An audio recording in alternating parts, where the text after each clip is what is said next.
Well, guys, it's a big day today.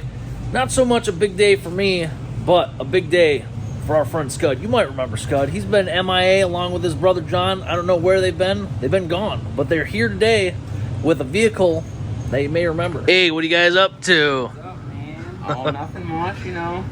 Just working on Jeeps, huh? This doesn't look like a 4-liter. This doesn't look like a 318. This doesn't look like a Hemi. This looks like a Chevrolet engine. That sure is, actually. What is it, my man? This is a 5.3 liter LS out of an 08 Silverado. Oh, nice. So what is that, aluminum block deal, too? No, it's an iron Oh, block. iron. Wow. Dang. Yeah. So what is it, stock motor deal? Completely bone stock. Bone stock 5.3. stock. The internet's favorite turbo engine, a bone stock 5.3, 1,000 horsepower guarantee. So this is, you can see that this is missing some stuff on it. Scott actually had this running for quite a long time. It's went through a few different stages of progression throughout the years, but today is a major day for this thing in terms of reliability, in terms of driving experience, in terms of power. This thing's getting Holley Terminator X. So you know Holley Terminator X has been around for several years now, really changed the game for aftermarket fuel injection. The Crown Rick's on Holley Terminator X. The Badillac is on Holley Terminator X. It's a great system, very cost effective, very user friendly, and that's where we're putting on Scott's Jeep today. So this was a stock ECU deal before. Tuning on it, he's had some issues with it. He redid a lot of stuff. It's pro now, and it's about to get pro-er, if that's even a word, with Holley Terminator X. So we're going to unbox that real quick, take a look at what this thing's going to get, and start getting installing it. I'm excited to hear this thing run again. It's been quite some time. Last time I heard this thing running, it was sounding like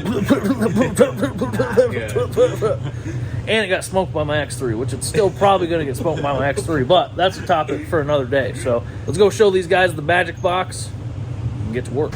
All right. When you see the big white box, you know it's a good day. It's Christmas. Yeah. Man. Hey, you're getting one of these too, but that's Dude, another topic for another so day. excited for that. Honestly, the best Christmas present I got this year. Yeah, that's a good deal. So they make these Terminator X's with a ton of different configurations. Scott's is a drive-by-wire and has a Turbo 400 in his. They make it for drive-by cable. They make it for, you know, systems that have electronically controlled transmission. John's has that. He's got a 4L80. Crown Rick's getting a 4L80. But look at this. This is magic right here. So we've got, I think this is the, this is the main harness with all of our sensor connectors and stuff. On the display. Yeah, that's the 3.5-inch touchscreen. This is, I think this is for the trans. I might have to borrow that from you permanently for the Crown Rick, but No problem, bud. Go for it. And then this is, I think the main, this is the main power harness. And then these are for the injectors. We got our wideband down there. In here, what is in here? Oh, this is the actual ECU. Open that guy up. Yeah, that makes sense. Oh my gosh, he's Wow. a tiny guy. Way smaller than the stock one. Oh, wow. Yeah, Nice. That is pro. Nice. Super nice. So, yeah, we've got, we also got a couple other pieces over here. So, we've got a map sensor adapter. So, we're going to be running the GM 2.5 bar map sensor on this one, kind of like what I currently have on the Crown Rick. We've got, this is our CAN harness that will allow us to connect the laptop, do tuner stuff to it. And then we got a pressure transducer. So this is going to be for our fuel pressure gauge today. So a lot of other sensors you can add to the Holley Terminator X. It has 4 inputs, 4 outputs. So right out of the box, ton of nice features for monitoring data, and you can set up an endless amount of stuff in here with custom tables and all sorts of trick stuff. So this is, I mean, this has changed the game in fuel injection. So, and kind of on the topic of fuel injection, I know there's still a lot of guys out there that are kind of scared of all these wires. I mean, copper, you know, it's a scary element. Some guys are still terrified of it, but we're here to show you guys today, as part of the install, that this is no big deal. You know, that's one of our favorite phrases. No big deal. Nothing to it. Nothing to it. So all of these connectors are all these connectors are already pre-terminated for factory GM sensors. So your fuel injectors, your electronic throttle, all that good stuff. So it's literally a plug-and-play system. The only custom stuff you really have to do is connections to the battery. You got to find a switched ignition source, ground, simple stuff. I mean, I'm going to say, if you can hook up a radio in a car, you can hook up Holley Terminator X. It's that easy. So, but the main thing that is important, in my opinion, when doing something like this is a clean install. So you can have the nicest stuff in the world. If you don't put it in correctly, it's not that nice. So we're going to take some time, figure out where we want to mount the ECU, how the harnesses are going to be routed, and we're just going to do a nice job on this because this is a nice piece of equipment. Scud's a nice guy, and this stuff's all super nice. So we want to have it be pro, and the pro starts with some research. So give us a few minutes. We're going to figure this out, show you guys where we're going to put the stuff. All right, so we briefly discussed where everything's going to be mounted. So on the firewall is where the ECU is going. So John's doing a little cutting to get some clearance. So the ECU is going to be mounted like that. We're going to build up some rubber isolators to go between the ECU and the firewall, and then I think we'll just through bolt it on there. No big deal. Or the wiring harness will work really good lengthwise for the ECU to be mounted there. So that's going to be cool. I've already got the fuel injectors plugged in and has like a little sub harness. So I'm going to take this, lay it over the engine, and kind of see how everything's laying out. I think it's going to look pretty good. So we've already determined we got to order a couple other things to make this work. Hopefully those will show up tomorrow, maybe not. If not, we've got a lot of other stuff we can do. So we're talking about inputs and outputs. So this is going to utilize this current performance sub harness as well. So this is going to go into the power tap wiring, which is built into this harness, one of these right here. And so this is going to be utilized for activating the alternator and for the flex fuel sensor. So this will be able to run on 93, E85. Either of those two fuels will work just fine. So that's going to have to be ran to the back. Might have to extend it a little bit. And then we also have over there the MSD solid state relay. Use that on the crown rick and the Badlack as well. Super nice. So we'll run wiring to that for the fans, that being the engine cooling fan, trans cooler, and I think we had one other thing that we were talking about. Oh, trans brake. So we got a lot of wiring to do. I'm going to start over here, draping this engine harness on top of there, see how everything lays out, and just going to start connecting stuff. So, fun day.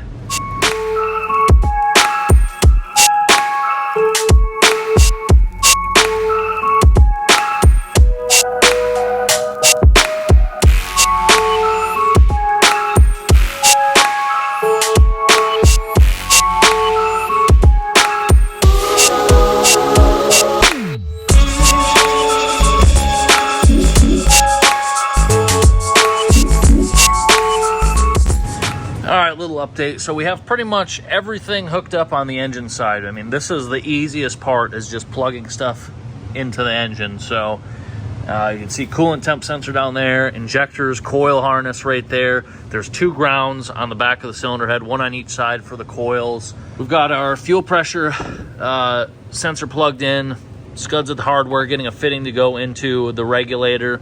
So that'll be no big deal. Intake air temp sensor right there. So over here, same deal, injectors, coils. So we're going to be coming out of the intake manifold right there for our 2.5 bar map sensor. So we're going to drill and tap this 1/4 inch pipe, and then it's going to turn into a barb fitting. We're going to connect this via hose. It's going to sit something like that. Be pretty decent deal. I did something similar on the Crown Rick. That's getting 5 bar map sensor, so it's going to change a little bit, but I never had any issue with that setup there. So one issue we did run into is this engine uses a 58 tooth reluctor wheel for the crankshaft position sensor. The harness we have is for 24X 24 tooth crankshaft position sensor, and then this uses the I think 4X cam sensor, which is in the front of the engine, and this harness is for the 1X, I believe, which is in the back of the engine for like a Gen 3 engine. This is Gen 4 stuff, so it's a little bit different. We're going to be able to make that work with some slight wiring changes. Not going to be a big deal there, but we did have to order an extension harness to go from the back of the engine up to the timing cover, so that'll be long enough. And then we also had to order a drive-by wire harness because this one's for a drive-by cable setup. Not a huge deal. Hopefully that stuff's here tomorrow. We got plenty of other stuff we can work on today, so just hoping it shows up tomorrow so we can hear this thing run. Here we got a couple riv nuts popping through. John put those in for the ECU. Yep. You got this big piece of rubber right there for an isolator. That's super smart. Don't really want to hard mount that ECU. Got to have a little bit of insulation between that and the metal. So that's going to look really nice. It's going to tuck up. We kind of showed you where it's going to go. Going to tuck up there. Try and shine some light on the subject, but it'll be out of the way. We've got our main power harness ran that pretty cleanly, so that'll be able to plug in very soon. As soon as that ECU's mounted. We're just making a ton of good progress. Nothing's really fought us so far. Probably just jinxed us, so something will. We got a couple of other harnesses we need to extend. So we got the one for the flex fuel sensor. That's going to need to be extended because that's backed by the gas tank. We've got a couple loose wires. I'll talk about how those are going to hook up. And now we're just going to start mounting wiring and keeping that stuff clean, out of the way of stuff. No big deal. Quick little update. It's the next day.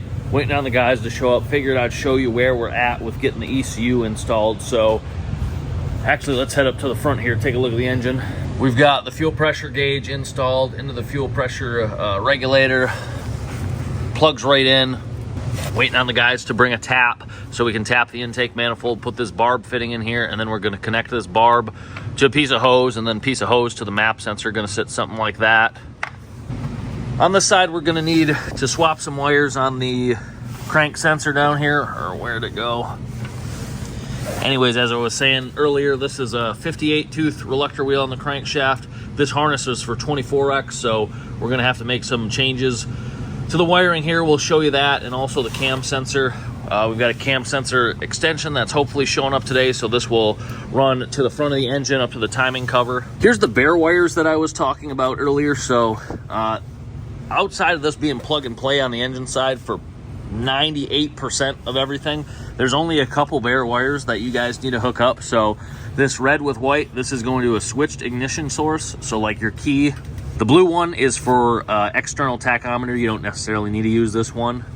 This red wire goes directly to the battery, and this green one is the electric fuel pump turn on. So this is going to send 12 volts to the fuel pump. Also for loose wires, we do have these two big power and ground wires that are also going direct to the battery. So that's all done. Harness is pretty much ran for those. And those other loose wires I talked about, we're going to run those on the top of the dash, and that'll be a pretty clean setup there. Run the ignition one over to the switch panel that Scott has there. So we're getting pretty close to starting this thing up. Still a lot of work to be done, but we made really good progress yesterday. Scott decided that while we're here, he wanted to get a new radiator and fan set up. I think the fan that was on this kind of crapped out. So fortunately for us, Be Cool, I run Be Cool radiators in pretty much everything I have. Again, the Crown Rick, the Badlack, that stuff always stays cool. Always. I mean, especially the Badlack, I think never gets over 200 degrees when I'm doing those 2-minute long burnouts. Be Cool is local to us right here, Essexville, Michigan. I'm going to run over to them, see if they have something that'll work for a radiator and fan setup. And if they do, great, get that bolted in. If not, we should still be able to get this running while they come up with something for us. But excited to hear this thing run. All right, it's day 3. We got the young man under there sleeping. What's up, guys? We've got a lot of wiring done. We'll talk about that in a minute. But more importantly, we got stuff in boxes that need to be opened. So, new Be Cool radiator. You've been having quite a few cooling problems with this thing. Yeah, been tough. This is the solution. So open this thing up. Let's see what we got in there. So this is a custom piece. So this is kind of based off of a factory radiator for this thing, but with some slight modifications. Oh yeah. Big dog. Nice.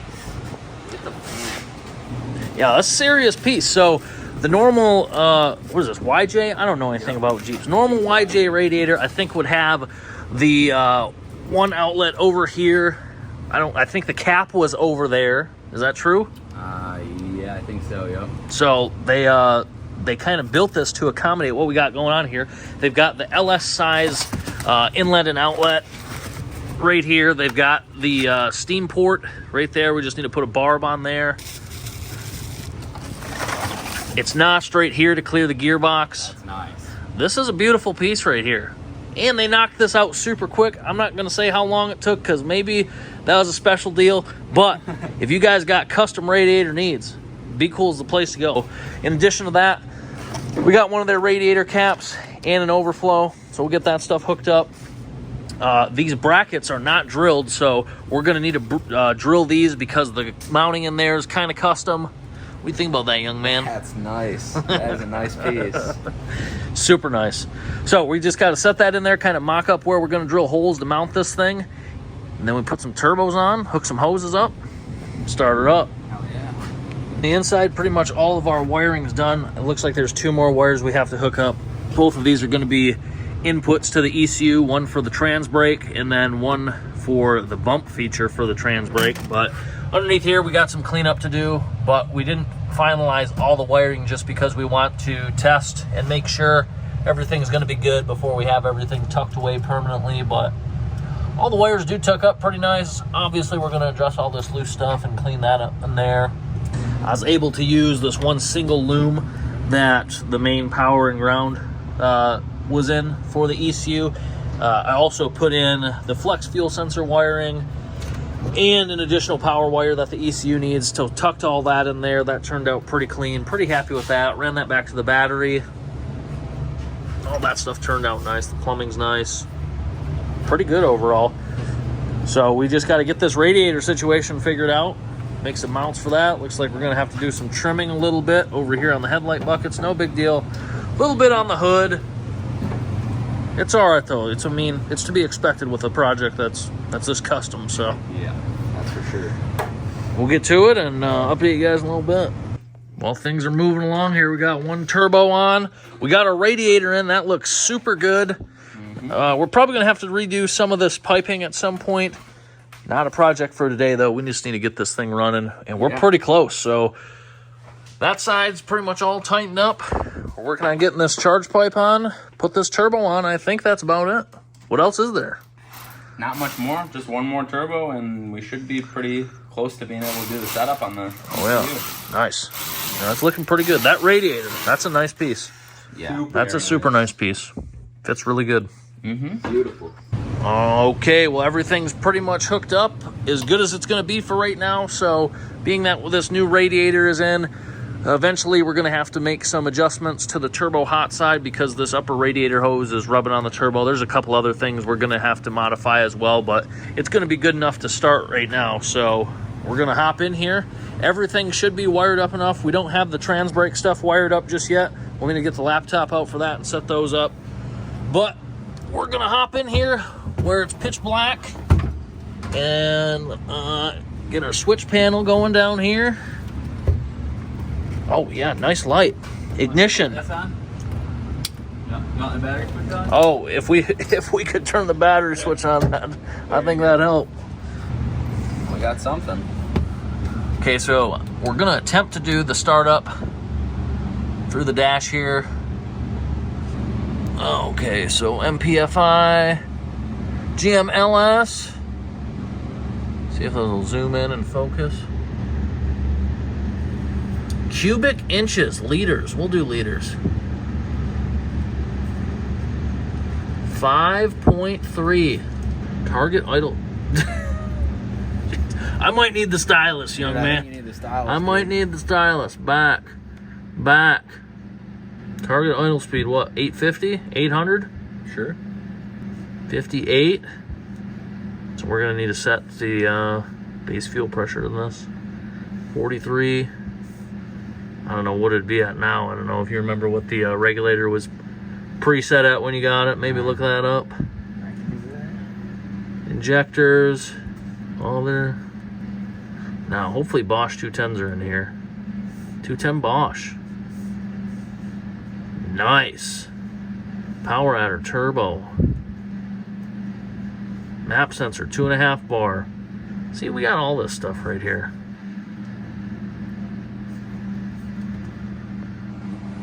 So it's loading. It should at least run. We're going to need to do some tinkering before you guys go out and snow race this, but... Okay, that's simple, eh?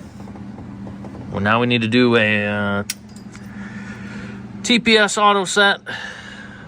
Basically just pushing the gas pedal all the way down.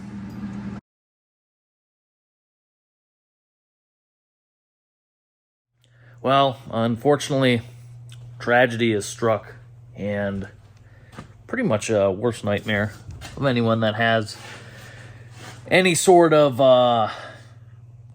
desire to retune their ECU by themselves. So we tried going through the startup wizard in this thing yesterday to get the base tune uploaded so we could start this thing up, and we got through that. It asked us to cycle the ignition, and for whatever reason, after we cycled the ignition, the ECU wouldn't power back up. So we were on the phone with Holley for a little bit, trying to figure out what might have went on with this thing, and tried to recover it, tried doing a couple different firmware updates to see if it would come back to life, and it just wouldn't. So we got to send this ECU out to Holley and have them see if they can bring her back. But what we have here as far as equipment, it's not bringing her back. So unfortunately, not going to hear the Jeep run in this video. It's very discouraging. We put in a solid several days worth of work on this thing, trying to get it to fire up and be done, but it's just not going to happen. So the boys were able to power the fuel pump up and check for some leaks, because they kind of just redid the fuel system in this. Found a couple leaks. A couple of the injector O-rings were leaking, so they went to get some new ones. Had to tighten up some fittings for some of the hoses, but overall, it was really good progress on this thing the last few days. Wasn't the result we wanted, but at the end of the day, there's a lot of winter left, so we still got a good amount of time to get this thing going where it needs to be before the nice weather hits. So that's going to do it for this video. Big thanks to Holley for helping us out on this project, and also Be Cool. This thing's going to be a nice piece once we get it running, so it just needs a little bit more love. But appreciate your guys' support in this matter, as always. If you want to support the channel in an additional fashion, check out the memberships program, and also check out rrutvshop.com. Got side-by-side parts on there, some merch, all sorts of good stuff. And appreciate your support in this matter. We'll see you in a couple days.